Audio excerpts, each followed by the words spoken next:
We're gathered here tonight to ensure, a very important word, ensure, because these are two great, great people that I know so well and respected by everybody in Washington and beyond, that David Perdue and Kelly Loeffler win the most important congressional runoff probably in American history. I really believe that. I think it's in American.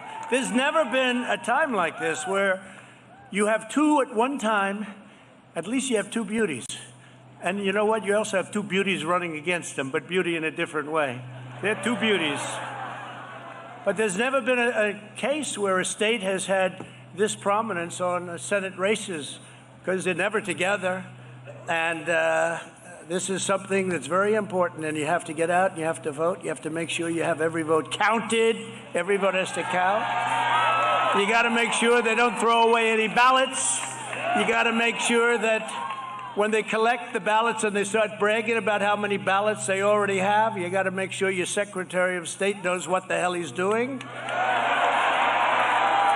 And you got to make sure your governor gets a lot tougher than he's been. He's got to get a lot tougher. Because at stake in this election is control of the U.S. Senate, and that really means control of this country. The voters of Georgia will determine which party runs every committee, writes every piece of legislation, controls every single taxpayer dollar.